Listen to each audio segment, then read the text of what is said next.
A remotely operated vehicle, ROV, at a depth of 100 meters in the ocean captured a shocking scene. A diver, running out of oxygen, was on the brink of death.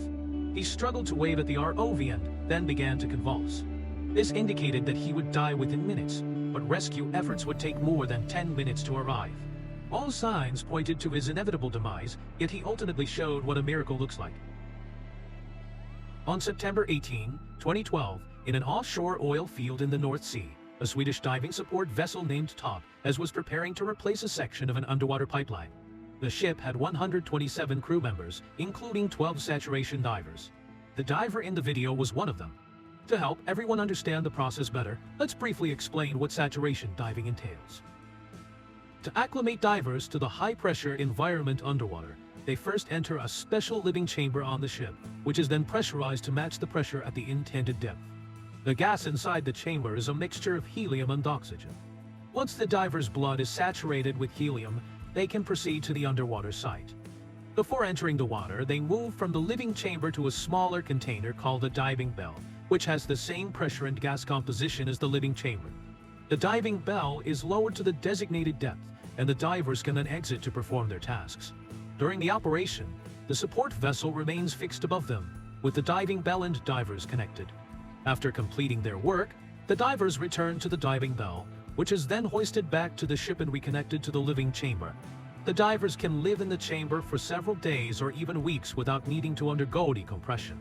This significantly improves the efficiency of diving operations, which is why it is called saturation diving. Because the process is similar to space missions, saturation divers are often referred to as underwater astronauts.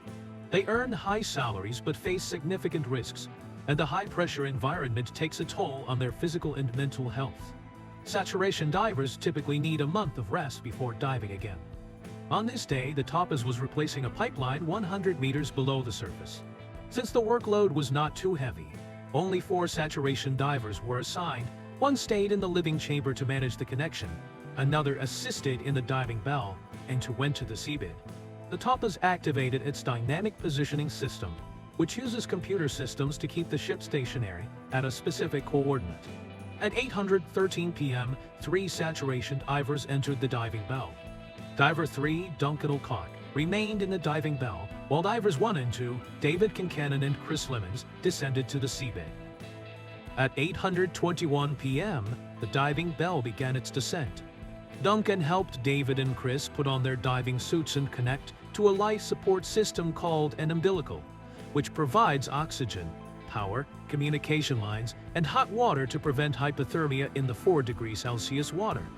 The diving suits also have 2 emergency oxygen tanks, but these only last 5 minutes, so the divers' lives depend almost entirely on the umbilical.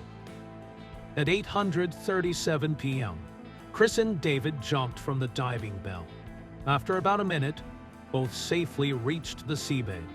The environment was a nightmare for those with claustrophobia or thalassophobia, pitch black, silent, and disorienting, even with headlamps. Finding the work site and completing the task was extremely challenging. 12 minutes later, they reached their destination and successfully replaced a section of the pipeline. As they prepared to return to the diving bell, the weather suddenly worsened, with winds reaching 35 knots and waves up to 5 meters high. Although the dynamic positioning system should have handled this, it failed, and the support vessel started drifting away. The command team ordered the divers to drop everything and return to the diving bell. However, Chris's umbilical became entangled on a reef, and David tried to help, but could not reach him. Chris was anchored to the seabed, and the ship continued to drift, causing his umbilical to snap. David was pulled back to the diving bell, and everyone was terrified. Without the umbilical, Chris's light would go out, and his body temperature would drop. His emergency oxygen would run out in 5 minutes, and the ship was still drifting.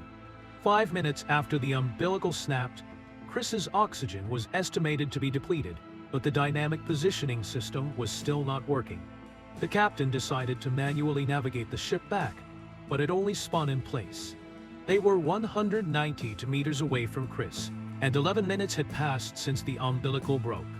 They decided to use a remote-controlled submersible to search for Chris, speculating that he should still be near the metal frame based on where the connection was severed.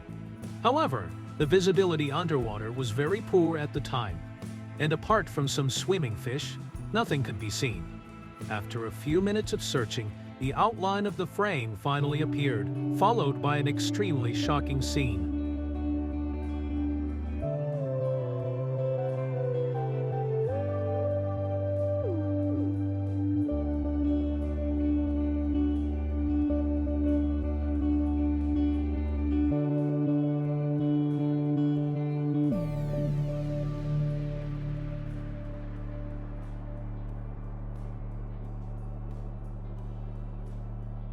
The moment they found Chris, everyone was stunned.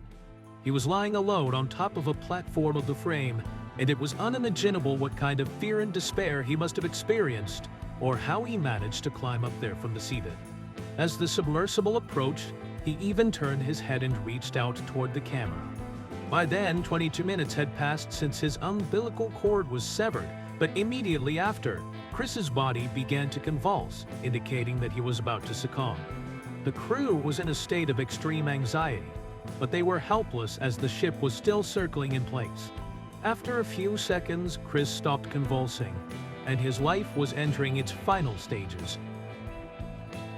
3 minutes later, they decided to force restart the dynamic positioning system, which worked. The captain set the ship to autopilot and headed toward Chris. When they arrived, 28 minutes had passed, and 5 minutes since Chris stopped convulsing. The captain reactivated the dynamic positioning system, and David, already in his diving suit, swam to Chris.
At 36 minutes and 26 seconds after the umbilical snapped, David brought Chris back to the diving bell.